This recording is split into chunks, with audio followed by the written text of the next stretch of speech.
다 같이 사도신경으로 우리의 신앙을 고백하겠습니다. 나는 전능하신 아버지 하나님 천지의 창조주를 믿습니다. 나는 그의 유일하신 아들 우리 주 예수 그리스도를 믿습니다. 그는 성령으로 잉태되어 동정녀 마리아에게서 나시고 본디오 빌라도에게 고난을 받아 십자가에 못 박혀 죽으시고 장사된 지 사흘 만에 죽은 자 가운데서 다시 살아나셨으며 하늘에 오르시어 전능하신 아버지 하나님 우편에 앉아 계시다가 거기로부터 살아있는 자와 죽은 자를 심판하러 오십니다. 나는 성령을 믿으며 거룩한 공교회와 성도의 교제와 죄를 용서받는 것과 몸의 부활과 영생을 믿습니다. 아멘. 찬송가 407장 구주와 함께 나 죽었으니 찬송가 407장 찬양하겠습니다.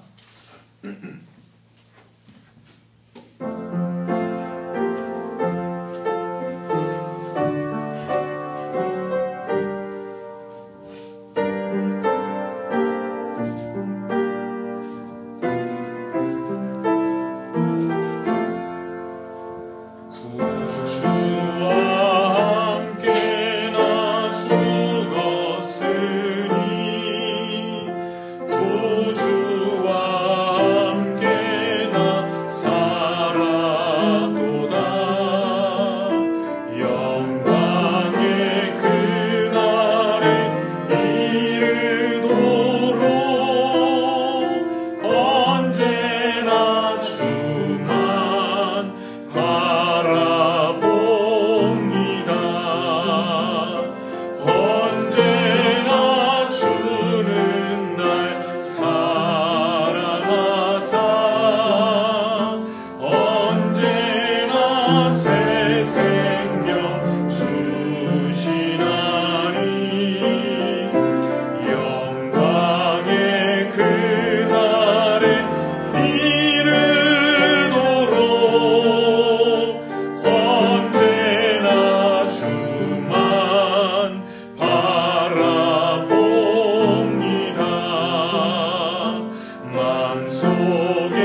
기도하겠습니다. 사랑이 많으신 하나님 감사합니다. 우리를 구원하여 주시고 또 우리가 영원한 소망을 바라며 살게 하시니 정말 감사드립니다. 그러나 우리가 아직 이 땅에서는 죄로 말미암은 타락으로 말미암은 고통과 또 그런 어려운 일들을 당하며 그렇게 살아갑니다.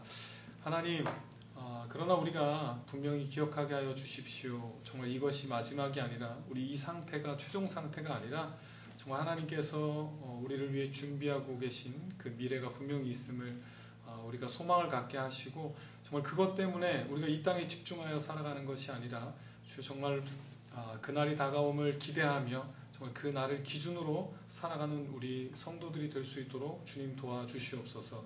그래야 정말 이 땅이 전부인 것처럼 사는 것이 아니라 정말 나그네처럼 이 땅을 살아가게 하시며 정말 소망을 가지고 정말 감사하며 살아가는 우리가 될 수 있게 주여 도와주시옵소서. 우리가 종말론에 대해서 같이 배웁니다. 우리가 배울 때 우리의 소망이 점점 커지게 하여 주시고 막연한 내용이 아니라 정말 우리가 실제로 기다리는 내용들로 잘 받아들일 수 있도록 주님 도와주시옵소서. 이 시간에 지혜를 더하여 주셔서 잘 이해할 수 있게 도와주시고 실제로 우리의 삶 가운데 적용하며 그 종말론의 관점으로 우리의 삶을 바라볼 수 있는 그 눈을 허락하여 주시옵소서. 함께 하심을 믿으며 예수님의 이름으로 기도드립니다. 아멘. 네, 우리가 종말론에 대해서 계속 같이 배우고 있습니다. 이제 계속 기억해야 될 것은 종말이라는 것이 어떤 그 마지막 예수님께서 오실 때 그때에 집중되어 있는 것이 아니라 예수님의 초림과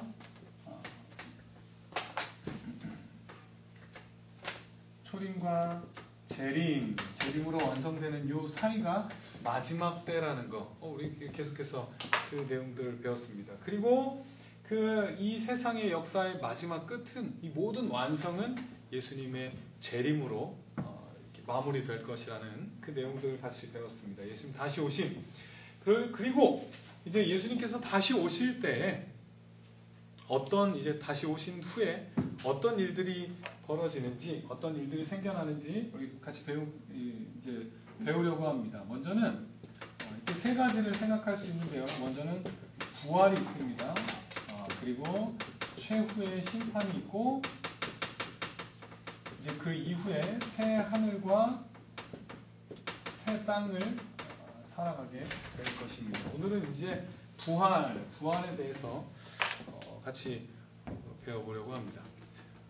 우리는 그 천국과 지옥 하면 이렇게 깊게 생각하지 않으면 언제로 생각하냐면 우리의 죽음 이후에 천국과 지옥을 이렇게 생각할 때가 많이 있습니다.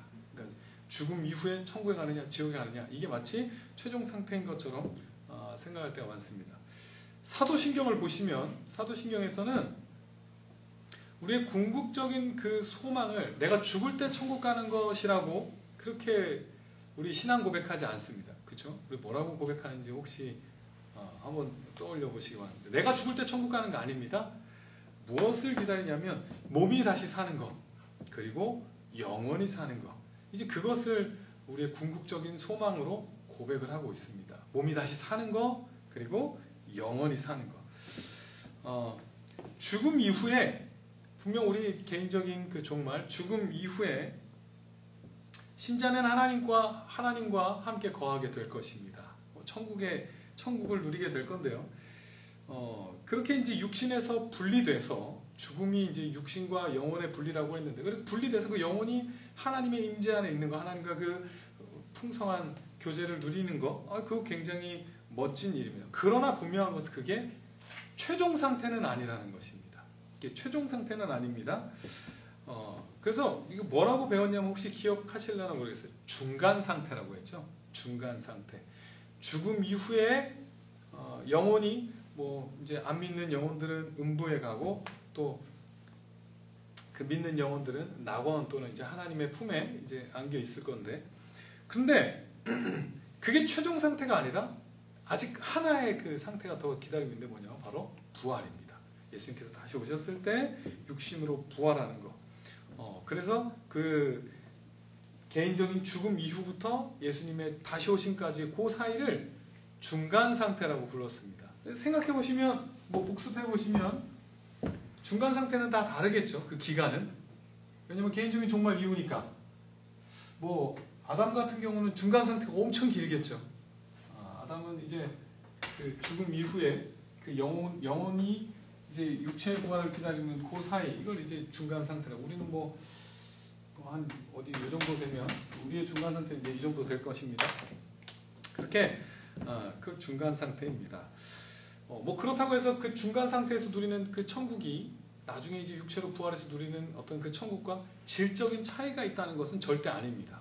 그러나 그 이제 영원한 그 기쁨을 누리지만, 하나님과의 그 영원한 복락을 누리겠지만, 이제 그것이 최종 상태가 아니라는 게 핵심입니다. 최종 상태는 육체로 부활해서 육체를 가진 상태로 이제 영원한 그 나라를 살게 되는 것입니다. 요한복음 5장 28절 29절을 보시면 제가 읽어드릴게요. 요한복음 5장 28, 29절. 이를 놀랍게 여기지 말라. 무덤 속에 있는 자가 다 그의 음성을 들을 때가 오나니 선한 일을 행한 자는 생명의 부활로, 악한 일을 행한 자는 심판의 부활로 나오리라. 성경에서 부활을 굉장히 중요하게 여깁니다. 그래서 실제로 마지막 날에는 신자든 불신자든 다 부활하게 될 거다. 물론 그 부활의 그 목적은 다릅니다.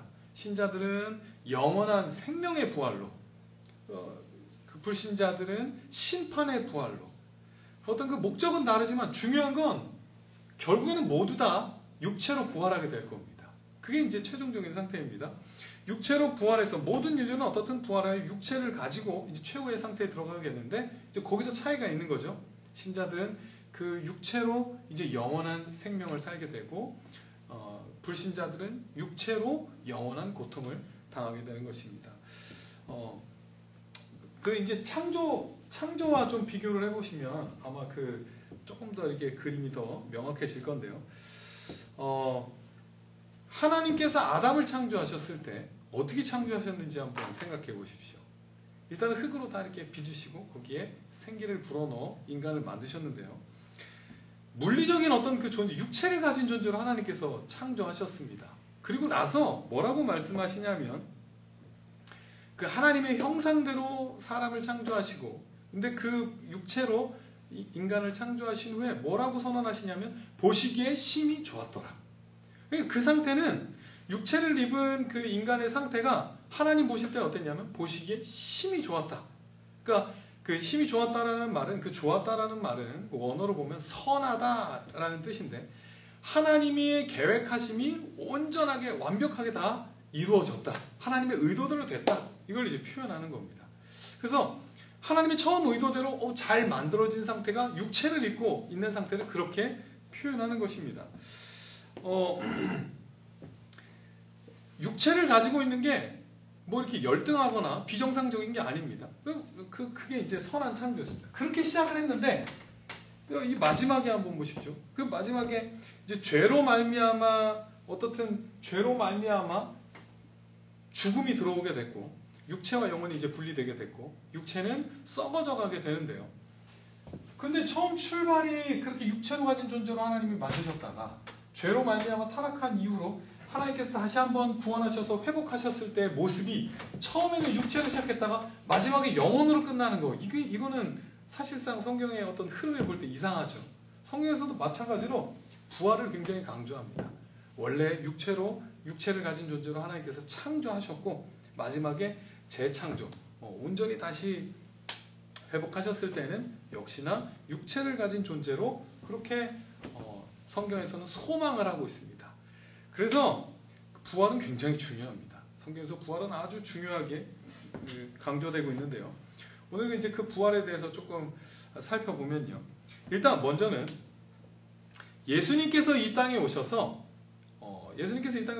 처음 전한 메시지가 뭐냐면 이겁니다. 천국이 가까웠다. 하나님 나라에 대해서 이제 이 땅에 시작된, 초림을 통해서 시작되는 그 하나님의 나라에 대해서 선포하시는데요.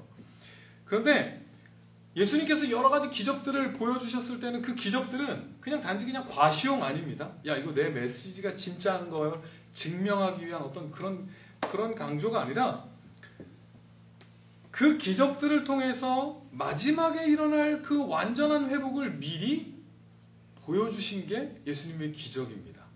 무슨 의미냐면 예수님이 오셔서 병자들의 막 병을 고쳐주시는데 이거 그냥 불쌍해서 물론 불쌍하게 보셔서 고쳐주셨지만 그 이유만은 아닌 겁니다.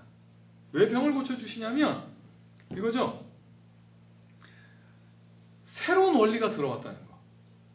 이게 원래 정상이 아니라는 거.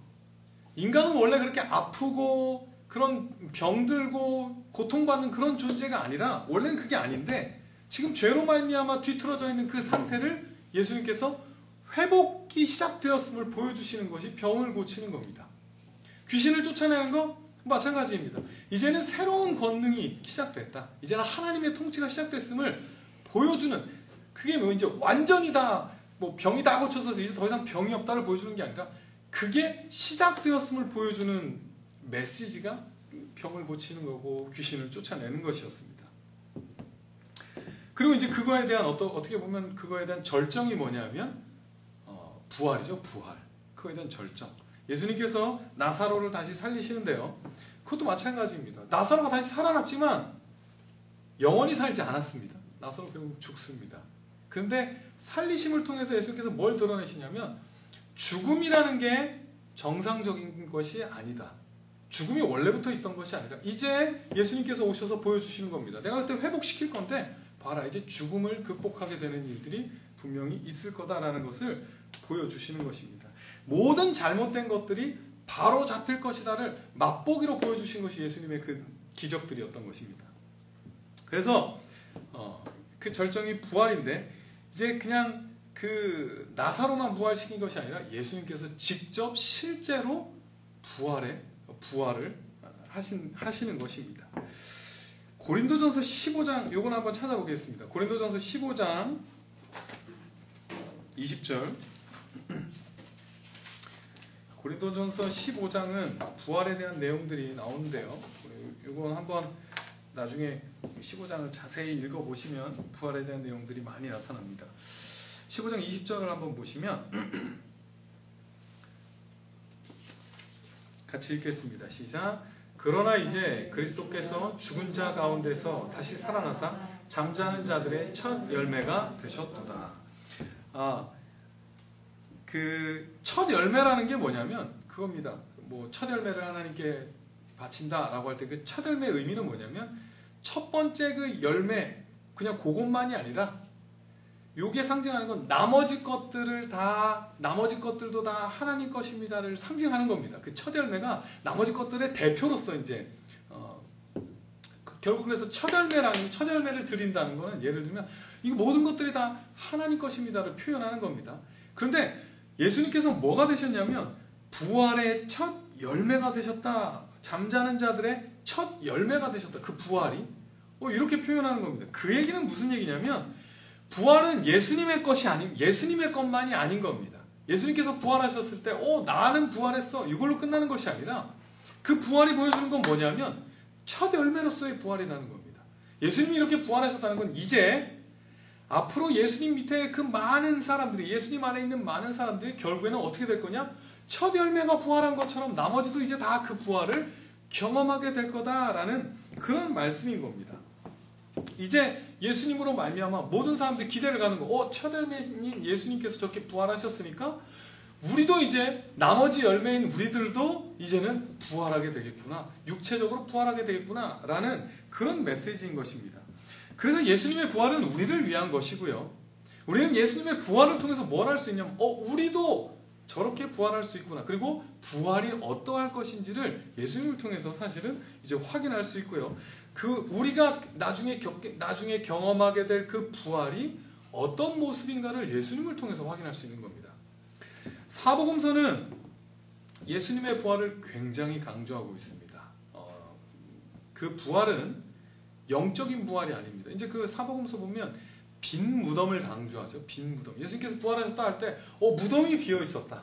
시체가 사라졌다. 이걸 굉장히 강조하는 겁니다.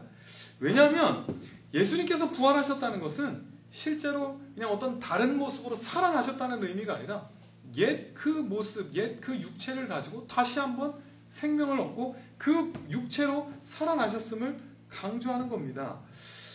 부활이 영적인 사건이 아니라 진짜로 육체로 다시 입고 일어남을, 예수님께서 그 육체를 다시 입으셨음을, 육체로 다시 부활하셨음을 성경은 계속해서 강조하고 있는 것입니다.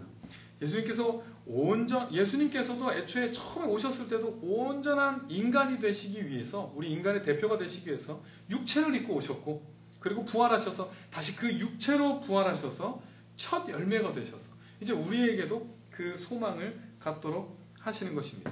예수님께서 이제 부활하시고 나서 제자들에게 나타나시는데요, 온전한 육체로 부활하셨음을 제자들에게 보여주십니다. 그 죽음 이전에, 부활 이전에 예수님의 그 육체와 연속적이라는 것을 확인시켜 주시는 겁니다.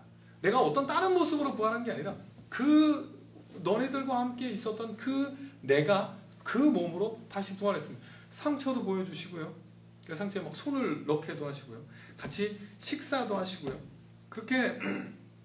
그렇게 예수님이 어떤 존재인지를 보여주십니다.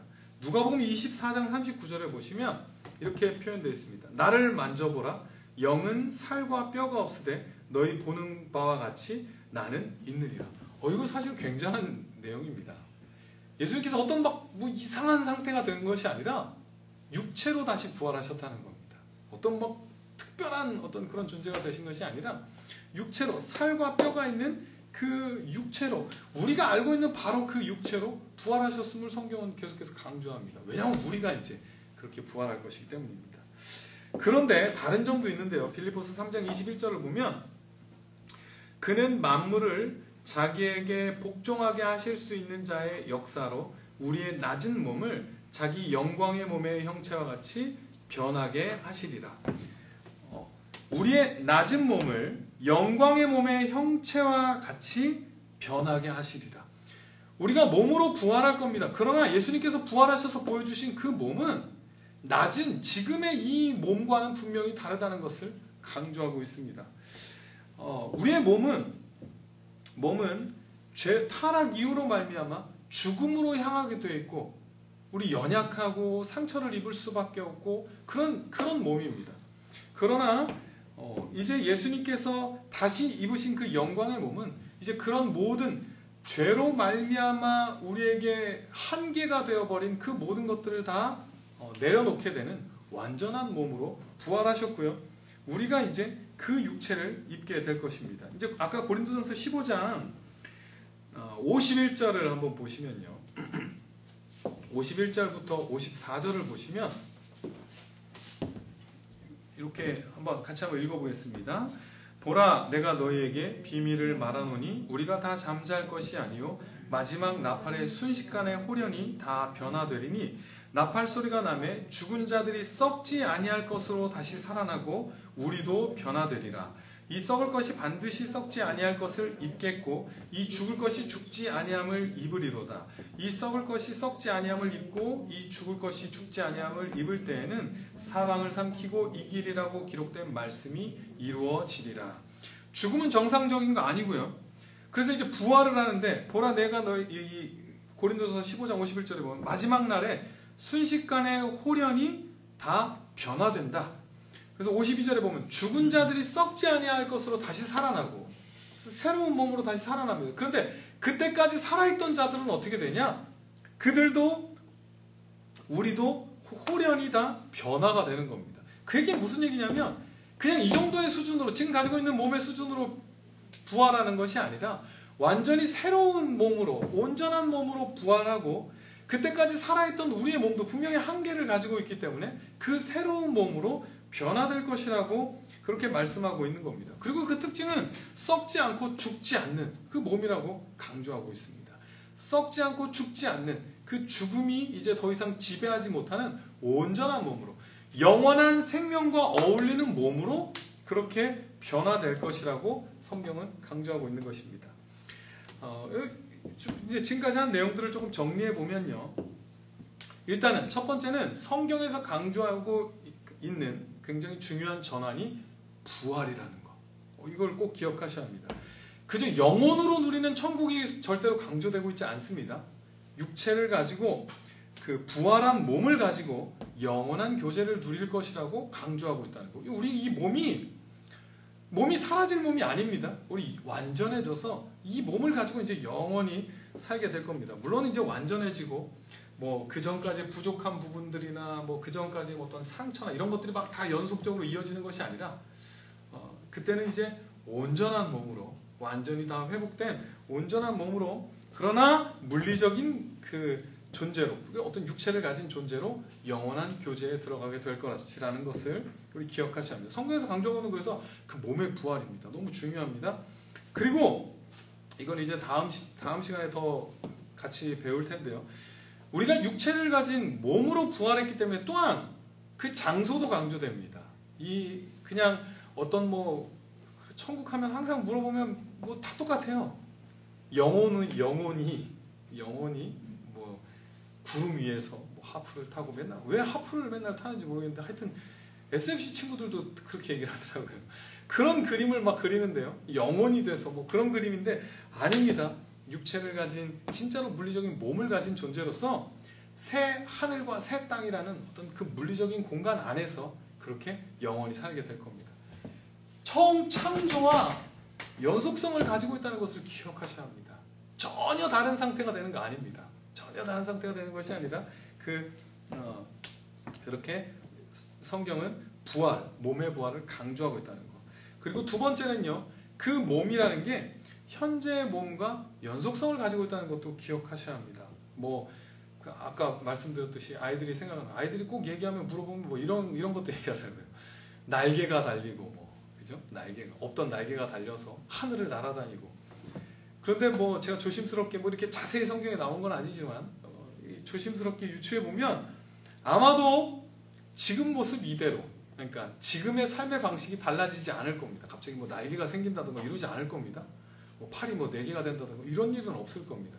지금처럼 이런 형태의 몸을 가지고 연속성을 가진 상태에서 삶의 모습도 마찬가지입니다. 뭐 완전히 달라지는 것이 아니라 진짜로 하나님께서 물리적인 세계를 살아가게 하실 거고, 그러나 우리가 상상할 수 없을 만큼 어떤 죄의 영향력이 다 사라진 온전한 육체를 가지고 새 하늘과 새 땅을 살아가는 거. 그래서 우리는 그걸 상상을 잘 할 수가 없습니다. 왜냐하면 죄에 익숙한 세상과 죄에 익숙한 이 육체가 너무 자연스럽기 때문에, 너무 익숙하기 때문에 상상을 못하지만, 그러나 분명히 연속성이 있어서 죄로 망가지지 않은 그 세상, 우리가 상상하지 못하지만 그 세상을 살아갈 겁니다. 지금의 어떤 삶의 방식과 완전히 다른 게 아니라는 거. 이러면 막 너무 실망하시는 분들도 있어가지고 제가 자꾸 이걸 강조하는 겁니다. 뭐야, 그럼 지금이랑 똑같다고? 지금처럼 힘들고 이런 거 아닙니다.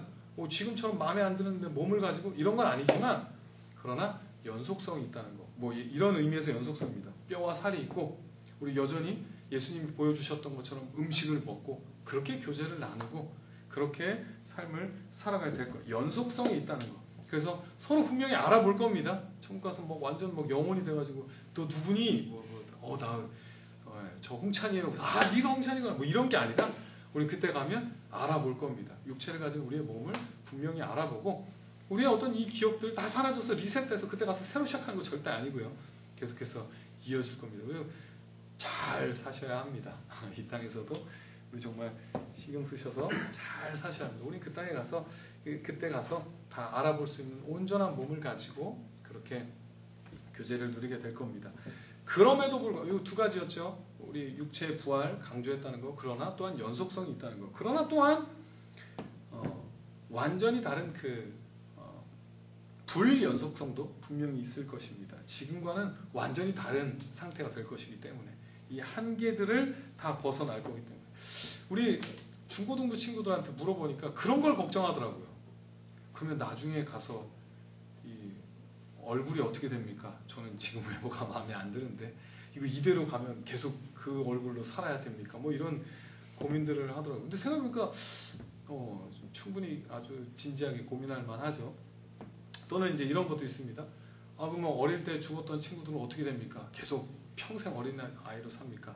이거 물론 성경에 정확히 다 나와 있지 않습니다. 어디까지나 이제 유추해 볼 때 완전한 모습으로 아마 그 성장한 모습으로 아마 그렇게 살아가게 될 거고요. 뭐 외모 같은 경우는 저는 이렇게 얘기를 해줬습니다. 이거는 어디까지나 이제 저의 유추인데, 우리가 이 땅에서 어떤 외모들을 이건 못생겼다 잘생겼다 하는 그 기준 자체가 달라질 거라고 생각을 합니다. 지금은 우리가 생각하는 어떤 세상이 우리에게 입력한 그 기준에 따라서 잘생겼고 못생겼고 우리는 그렇게 평가하지만, 아마도 그 날에 가면 그 기준 자체가 다 달라져서 아마 그 다름을 다 받아들일 수 있도록 아마 그런 세상이 될 거라고 저는 생각을 합니다. 뭐 저는 예를 들면 이런 겁니다. 잠자리가 더 잘생겼어, 메뚜기가 잘생겼어. 이건 비교할 수 있는 대상이 아니죠. 잠자리는 잠자리 나름대로, 메뚜기 나름대로. 마치 그렇듯이 우리가 가진 그 모든 것들이 연속성이 있지만 또한 완전해져서, 우리의 기준도 완전해져서, 그게 죄의 영향을 받아서 누군 잘생겼고 못생겼고 이걸 비교하는 것이 아니라 정말 있는 모습 그대로 가장 아름다운 그런 존재들이 될 것입니다. 중요한 건 성경은 이렇게 묘사합니다. 영광의 모습을 우리가 가지게 될 거라고. 진짜로 기대하셔도 좋습니다. 우리 있는 모습 이대로지만 그리스도의 영광을, 하나님의 영광을 잘 반영하는 아름다운 존재로서 우리는 존재하게 될 것입니다. 그리고 한 가지만 더 나누면요, 지금 육체의 부활에 대한 내용을 같이 배우고 있는데, 이거는 필연적으로 또 뭐와 연결되어 있냐면, 육체가 완전히 새로워졌는데 여전히 저주 아래 있는 이 세상, 어떤 이런 세상에서 존재하게 되지 않을 것입니다. 아담이 타락할 때, 그렇죠, 땅도 같이 저주를 받죠. 하나님께서 처음 창조하신 피조 세계는 보시기에 심히 좋았던 피조 세계입니다. 그런데 아담으로 말미암아 그 피조 세계도 다 저주를 받았고 왜곡되었고, 그 아담이 일을 할 때 거기에 엉겅퀴를 내는 그런 어떤 저주받은 상태가 되었다는 것입니다. 이걸 이제 로마서에서 어떻게 표현하고 있냐면, 이거 한번 찾아보겠습니다. 저는 참 재밌는 표현이라고 생각하는데요. 로마서 8장 18절, 로마서 8장 18절부터 23절입니다. 로마서 8장 18절부터 23절입니다. 같이 읽겠습니다. 생각하건대 현재의 고난은 장차 우리에게 나타날 영광과 비교할 수 없도다. 피조물이 고대하는 바는 하나님의 아들들이 나타나는 것이니, 피조물이 허무한데 굴복하는 것은 자기 뜻이 아니요 오직 굴복하게 하시는 이로 말미암음이라. 그 바라는 것은 피조물도 썩어짐의 종노릇한 데서 해방되어 하나님의 자녀들의 영광의 자유에 이르는 것이니라. 피조물이 다 이제까지 함께 탄식하며 함께 고통을 겪고 있는 것을 우리가 아느니라. 그뿐 아니라 또한 우리 곧 생명을 처음 읽은 열매를 받은 우리까지도 속으로 탄식하여 양자될 것 곧 우리 몸의 속량을 기다리느니라. 여기서 이제 재밌는 표현이라는 게, 저는 이제 19절에서 피조물들이 이제 고대하고 있는 바가 있다는 겁니다. 물론 이게 실제 문자적으로 피조물들이 막 뭘 바라고 있다는 것이 아니라, 피조물도 정상적인 상태가 아닌 겁니다. 그 마지막 완성을 기다리고 있는데요. 20절 보면 피조물이 허무한데 굴복하는 것이라는 표현이 있습니다. 피조물이 허무에 굴복한다는 겁니다. 이걸 조금 다르게 표현한 게 21절인데, 그 바라는 것은 피조물도 썩어짐의 종노릇한 데서 해방돼요. 재밌는 표현인 것 같아요. 피조물이 허무한데 굴복하고, 또는 피조물이 썩어짐의 종노릇, 썩어짐의 종노릇이라는 말을 한번 생각해 보시면요, 이렇게 표현하면 좀 이해하기가 쉬울 것 같아요. 이 세상에 새 것이 있습니까? 뭔가 새 것이라고 하는 게 있습니까? 뭐든지 새 것이라고 딱 하는 순간부터는 이제 그게 뭐가 되는 겁니까? 우리 당근마켓도 보면 거기에 올라오는 것 중에 개봉하면 이미 뭡니까? 중고죠, 중고. 네. 일단 존재하면 그건 중고고요. 가만 내버려두면 그게 그냥 그대로 유지가 됩니까? 아니죠. 신기하게도 가만 내버려두면 그건 어떻게 되면 점점 부패, 낡아지고 점점 중고가 되고, 쉽게 말하면 생물로 표현하면 점점 죽어가죠. 태어나는 순간부터 이미 이제 중고가 돼 가는 겁니다. 그래서 농담처럼 아이들 보고 몇 년 사느냐 물어보는데, 그렇죠. 우리는 태어나면 그 다음부터는 계속해서 이제 점점 중고가 되어가고, 이 모든 피조 세계에서도 점점 낡아집니다. 이런 건 없습니다. 존재했는데 그게 점점 새 것이 돼가는 거, 점점 완성돼가는 거, 이런 거 없습니다. 가만히 내버려 두면 이 피조 세계는 점점 낡습니다. 아무리 좋은 새 집도 처음에 새 집이지 나중에 어떻게 됩니까? 점점 낡아가고 어딘가를 고쳐야 되고 수리가 되고 문제가 생기는 겁니다. 이 피조 세계는 너무 당연하게 썩어짐의 종로를 타고 있고요. 허무한데 굴복합니다. 점점 결국에는 사라져가고 허무를 향하고 썩어진 부패를 향해 가고 있는 것이 이 피조 세계의 상황이라는 겁니다. 그래서 이것도 뭐라고 표현하는 거냐면 죄의 영향이라고 표현합니다. 우리는 여기가 너무 이게 너무 익숙해서, 이 원리가 너무 익숙해서 모든 것들이 다 점점 낡아지고 점점 안 좋아지고 점점 재미없어지고, 이게 이제 너무 우리에겐 익숙한 현실인데요. 이게 죄의 영향이고, 마지막에 회복됐을 때는 요 요소들이 다 회복되게 될 거라고, 썩어짐의 종노릇에서 해방될 거라고 그렇게 선언하고 있습니다. 이 모든 피조 세계가 이제는 저는 그래서 이걸 거꾸로 생각해 보니까 이겁니다. 이 모든 피조 세계가 점점 좋아지는, 오히려 점점 발전하는. 뭐 천국 얘기하면 이것도 이제 새하늘과 새 땅 할 때 하겠지만, 천국 얘기하면 다 뭐라고 얘기하면 천국이 기대되냐? 아니요. 천국은 좀 지루할 것 같아요. 질릴 것 같아요. 뭐 하프 타는 것도 하루 이틀이지. 근데 하프는 어차피 타진 않지만 그것도 하루 이틀이지. 이거 질릴 것 같아요. 나중에 가면 재미없지 않을까요? 지루해지지 않을까요? 왜냐하면 우리는 이 허무한데, 이 피조 세계가 모든 그 허무를 향해 달려가는 거에 너무 익숙한 겁니다. 너무 익숙해요. 우리의 감정도 마찬가지죠. 감정, 우리 새 거 사서 좋으면 그게 얼마 갑니까? 아무리 소중한 것도 그 얼마 가죠? 처음 저도 이거 뭐 아이패드 처음 샀을 때 이런 게 신기한 게 있네. 그래서 너무 아끼고 막 그랬는데, 어느 날인가부터 보니까 이제 기스가 나도 별로 신경 쓰지 않고 점점 이렇게 그 마음도 같이, 이 피조물이 이렇게 점점 썩어져 가는 것 같이 우리 마음도 점점 식어지는데요. 아닙니다. 이거는 정상적인 것이 아니고요. 우리 나중에 회복되었을 때는 이 피조물들이 점점 이렇게 썩어가는 게 점점 발전하고, 우리의 마음도 마찬가지입니다. 질리는 게 아니라 날마다 계속해서 그 마음이 새로워지고, 우리 마음도 마찬가지일 겁니다. 천국을 살아간다는 것은 그냥 이제 이거 하다가 다 질리는 것이 아니라 하나님께서 날마다 우리에게 새로운 것들을 허락하실 겁니다. 계속해서 새로운 발견들이 일어나고, 계속해서 새로 발전하게 되고, 점점 계속해서 발전해 나가는, 영원히 발전해 나가는, 영원히 더 행복해지고 더 점점 증진되는 그런 세상이 썩어짐의 종로를 있어서 벗어나는 그런 세계인 것입니다. 그래서 새하늘과 새 땅이라고 할 때에는 뭐 이제 새하늘과 새 땅 하면 그다음부터 계속 떨어지는 것이 아니라 이제 날마다 점점 계속해서 새로워지는, 하나님께서 영원히 발전하게 하시는 그런 피조 세계로 바뀌게 될 것입니다. 분명히 기억하셔야 합니다. 우리가 이 땅을 살아가는 것은, 이 땅을 살아가는 그 방식은, 우리가 너무 자연스럽게 가지고 있는 것들은 죄의 영향에 너무 익숙해져 있는 삶의 방식들이고요. 죄의 영향을 받은 피조 세계를 보고 있고 그 몸을 살아가고 있습니다. 그러나 분명한 것은, 연속성이 있다는 것은 뭐냐면, 우리가 이 땅에서 하나님께서 경험하게 하실 것들이, 경험하게 하신 것들이 완성되는 것이 천국일 것이라는 겁니다. 우리 몸으로 경험하게 되는 이 즐거움들, 이건 그냥 다 사라지는 것이 아니라 몸으로 경험하는 이 즐거움들의 완성되는 것을 우리 완전한 몸으로서 그날에 누리게 될 겁니다.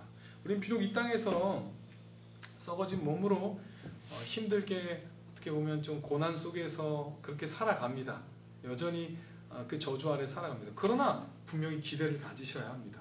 이 육체의 부활에 대해서 성경에서 육체의 부활을 강조한다는 것은 그냥 어떤 그 영적인 즐거움만 누리는 것이 아니라, 그거 당연히 누립니다. 그러나 이 육체의 즐거움의 완전한 모습들, 죄가 사라진 완전한 즐거움들, 뭐 이 땅에서 누리는 그 관계의 즐거움, 맞습니다. 그것의 완전한 모습을 누리게 될 것입니다.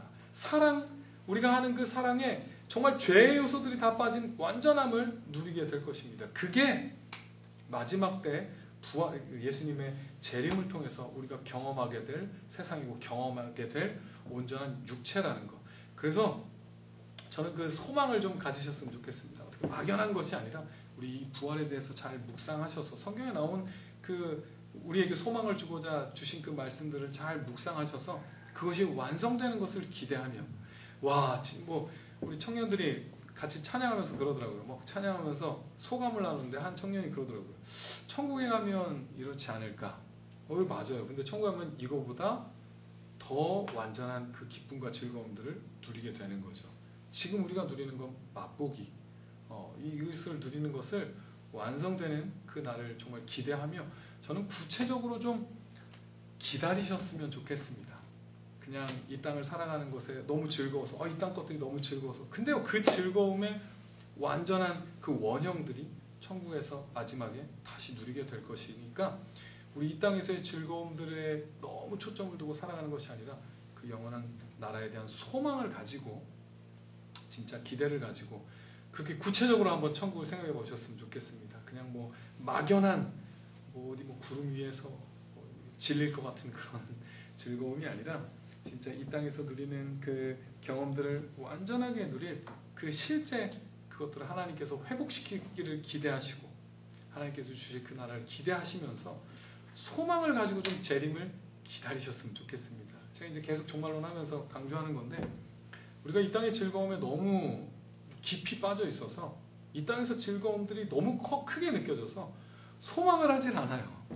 영원한 예수님의 다시 오심을 소망하지 않고 예전에 그 찬양처럼 구름만 보여도 예수님 다시 오시는 거 막 이렇게 기대를 했다는데 근데 우리 그 소망을 가지지 않는데요. 막연하게 소망을 가질 수 있는 게 아니라 진짜 우리 이 땅에서 누리는 것들의 완성이 분명히 하나님께서 가져다 주실 그 회복된 나라에 있을 것임을 우리 기대하셔서 좀 구체적으로 묵상하셔서 그 영원한 것을 기대하고 소망하고 그렇게 살아가는 우리 귀한 성도님들이 되셨으면 좋겠습니다. 부활은 이론이 아니라 이제 실제로 있을 우리에게 실제로 경험될 우리에게 다가올 그 경험입니다. 그 기대를 가지시고 진짜로 부활을 소망하시면서 그 부활에 맞는 이 땅에서의 삶을 사셔야 합니다. 기도하겠습니다. 하나님 감사합니다. 우리가 부활에 대해서 같이 배웁니다. 물론 성경에 나온 내용들 뿐만 아니라 우리가 조금 더 상상해서 여러 가지 것들을 생각해 보았습니다. 무엇보다 중요한 것은 그 부활을 기대하고 소망하는 것입니다. 우리 이 내용들을 통해서 좀 더 구체적으로 부활을 소망하며 이 땅을 살아가는 어떤 그 동기를 얻는 그런 종말론이 될 수 있도록 하나님 도와주시옵소서. 우리가 정말 그 하나님의 그 구속사의 그 마지막 장을 향해 달려가고 있음을 의식하여서 거기에 맞는 삶을 살아가는 거기에서 소망을 얻는 우리 귀한 성도들 될 수 있도록 하나님 함께하여 주시옵소서. 예수님의 이름으로 기도드립니다. 아멘. 네. 잠깐 기도할 내용이 있어가지고 좀 연락이 왔는데 우리 김승현 집사가 지금 급하게 응급실에 갔어요. 그래서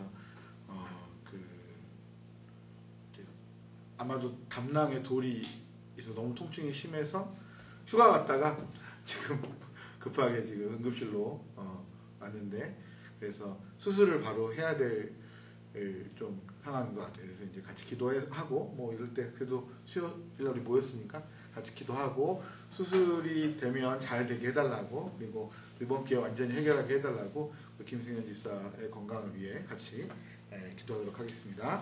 하나님 아버지 감사합니다. 이 시간 함께 모여서 함께 기도합니다. 응급실에 있지만 하나님께서 정말 통치하시는 영역인 줄 믿고 아버지 치료하여 주시고 의사의 손에만 맡기지 마시고 깊이 간섭하여 주셔서 하나님 정확하게 진단받게 하시고 또 완벽하게 치료될 수 있도록 인도하시기 원합니다. 수술을 하게 되면 정말 주님 원인을 잘 찾고 또 수술을 통해서 깨끗하게 회복될 수 있도록 그래서 더 이 일로 인하여 병원 가거나 걱정하거나 힘든 일 없도록 하나님 그래서 이 땅에서 주님의 영광을 위해 살아가는 그 일에 더 집중하고 또 강건하여서 영광 돌리며 무엇보다 순종하며 사랑하는 교회의 기쁨이 되는 그런 가정과 또한 그런 존재 될 수 있도록 하나님 함께하여 주시기 바랍니다. 몸도 마음도 우리의 전인도 우리의 환경도 하나님 은혜가 없이는 살 수 없음을 매일 깨닫습니다. 하나님 간섭하여 주시고 치료하여 주시고 깨끗하게 정결하게 하나님 온전히 치료하여 주셔서 건강한 모습으로 만날 수 있도록 하나님 잘 진단받고 수술의 모든 과정 가운데도 은혜 주시며 또 함께 걱정하고 두려워할 우리 자녀들과 또 그 최은영 집사와 모든 가족 가운데 하나님 강건함을 더하여 주시고 이 모든 과정을 통해서 기도하고 의지하여 응답받는 사랑하는 가정 될 수 있도록 축복하여 주시기 바랍니다. 하나님 아버지, 이곳은 죄와 연약함과 아픔이 있습니다. 그래서 또 성도들 가운데 예상치 못한 아픔들이 있을 때마다 함께 기도하고 함께 격려하며 함께 도움을 주고받으며 그렇게 우리가 가족임을 확인합니다. 하나님 통증 가운데 있는 사랑하는 아들에게 찾아가 주셔서 잘 진단받게 하시고 완벽하게 해결하고 치료하여 주실 줄 믿습니다. 하나님 의사의 손에만 맡기지 마시고 주님 깊이 간섭하여 주셔서 합력하여 선을 이루시는 정말 우리의 구원에 또 우리의 구원에 어울리는 삶에 큰 은혜로 인도하시는 분임을 체험하도록 도우실 줄 믿습니다. 온 가족이 휴가 갔다가 많이 놀랐을 텐데 하나님 위로하여 주시고 이 과정을 통해 더 기도하고 의지하며 그래서 잃는 것보다 얻는 것이 더 많은 더욱더 교회에 우리 재직으로서 충성할 수 있는 그런 온 가족 되게 하여 주실 줄 믿습니다. 감사하고 축복합니다. 또한 이 모든 과정 가운데 하나님 분명히 섭리하실 줄 믿습니다. 좋으신 예수님 이름으로 기도드립니다. 아멘. 우리 주님 가르쳐주신 기도로 수요 강좌 마치겠습니다. 하늘에 계신 우리 아버지, 아버지의 이름을 거룩하게 하시며 아버지의 나라가 오게 하시며 아버지의 뜻이 하늘에서와 같이 땅에서도 이루어지게 하소서. 오늘 우리에게 일용할 양식을 주시고 우리가 우리에게 잘못한 사람을 용서하여 준 것 같이 우리 죄를 용서하여 주시고 우리를 시험에 빠지지 않게 하시고 악에서 구하소서. 나라와 권능과 영광이 영원히 아버지의 것입니다. 아멘. 네, 감사합니다. 수요 강좌 마쳤습니다. 꼭 잊지 않고 기도해 주시기 바랍니다.